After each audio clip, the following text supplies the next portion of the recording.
in this video, I'm going to review quadratic characteristics.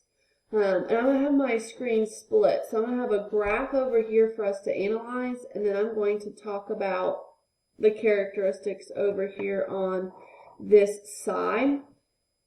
And go back and forth here to remind us of some of these key things.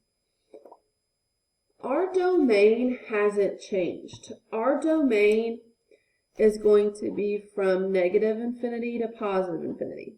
Remember, your domain is talking about x values, and we're talking about all of the x values on our graph. So from left to right, we see these arrows.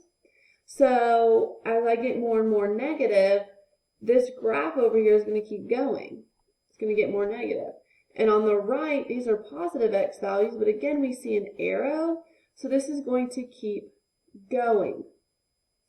So as we continue to go, we want to represent it by numbers that we know are infinite. Our range. Remember, your range is from bottom to top. So we want to look at what's at the bottom of our graph here. Okay? Not only is it bottom to top, but it's y values. So what is the lowest y value that we see in this graph? It's -1. And what's the highest y value that we see? Well, these arrows at the top tell me I can continue to get more and more positive. So that's positive infinity. Notice that my y, the lowest y value, the actual point is in a bracket because that point truly exists on our graph. Your x-intercepts, remember your x-intercepts are points, okay? A lot of you like to ignore me. They're points.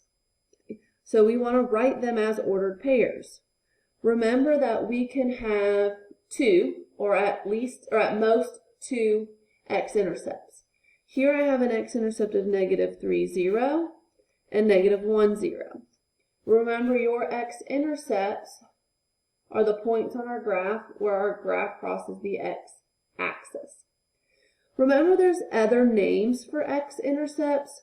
X-intercepts can be called solutions, they can be called roots, and they can be called zeros.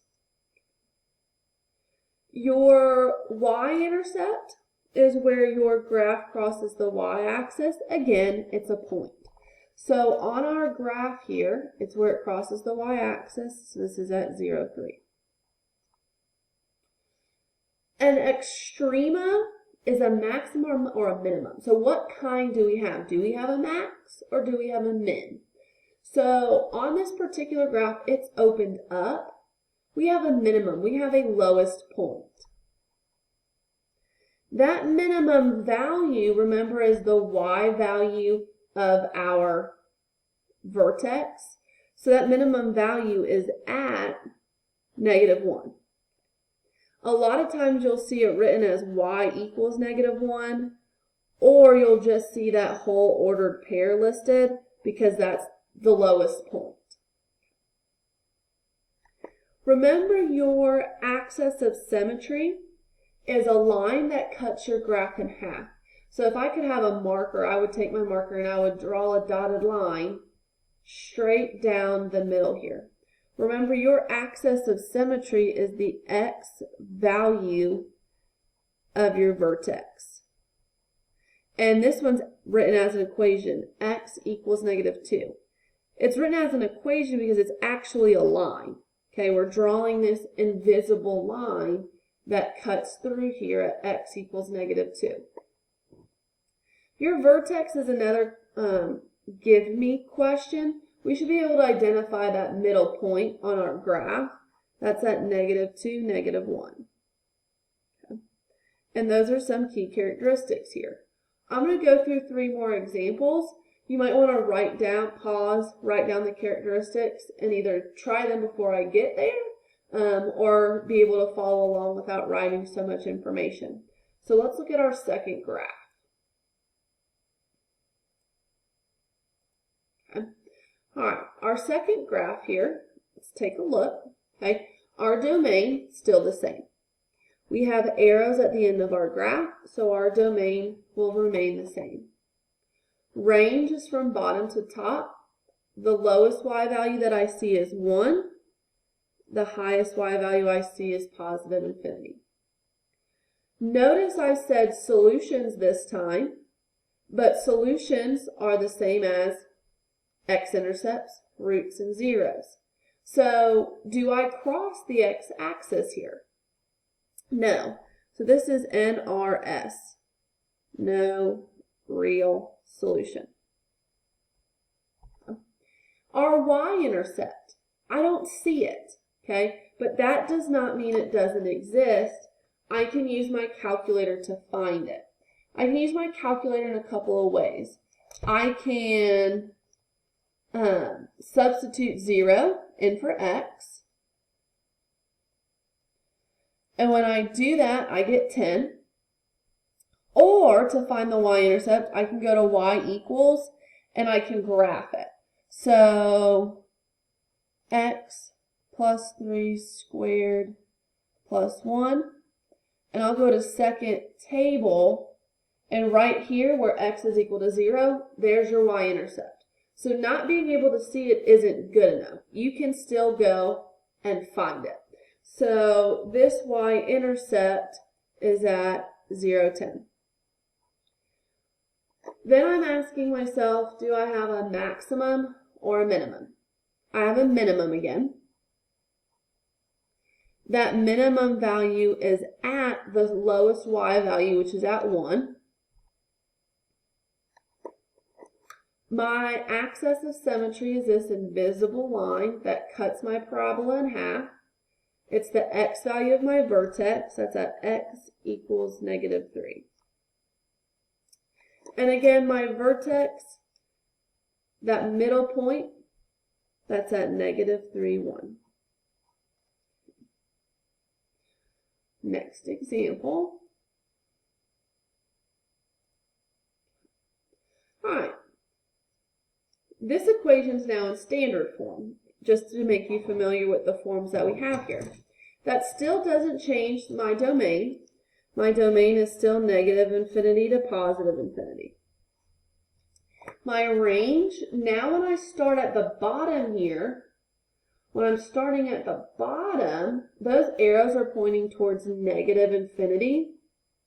So that's going to come first. So when you have a reflection, the -infinity comes first. Then I move to the top of my graph, and the highest y value that I see is at 1, and I get to put a bracket around it. Remember again, solutions are x-intercepts. So we want to look to see if we have some. We do. We have 2. The solutions are at 1, 0 and at 3, 0. The y-intercept is where our graph crosses the y-axis, and it does this time. It's about to cross here at -3. Remember also in a standard form equation, that c value is your y-intercept. So this is at 0, -3. This time, the extrema type that we actually have a maximum. Because that maximum is at the highest point, we have a reflection. So we have a max, and it's at 1 again. AOS, our axis of symmetry, that is that invisible line that crosses or cuts our parabola in half. That's x equals 2. And our vertex is at 2, 1.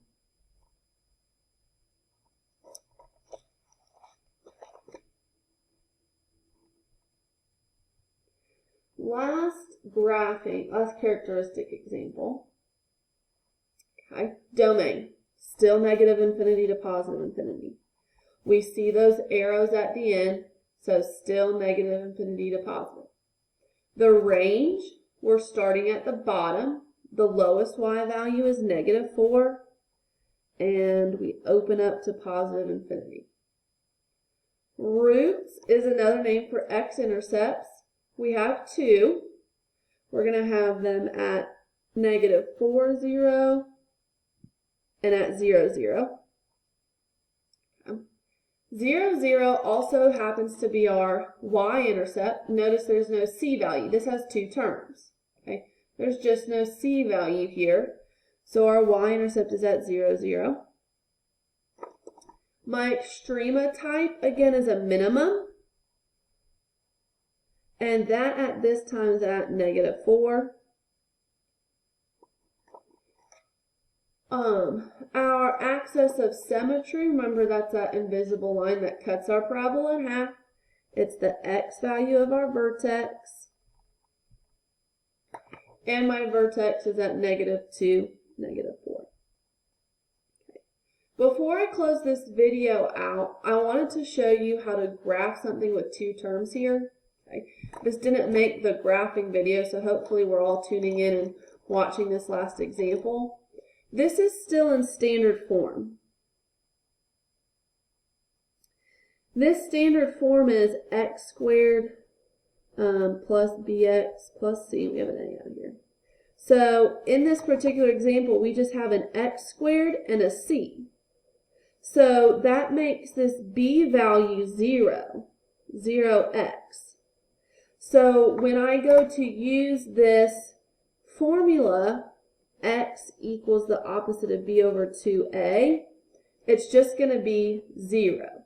So 0 over 2 times 1. Well, 0 divided by anything is 0. So the x value of my vertex, if I were going to make a table here, the x value of my vertex is just at 0. Okay? And then you can continue to build your table here. If you have any more questions about characteristics, remember there's other videos loaded previously in this unit, and you can also ask on the remind. Happy studying.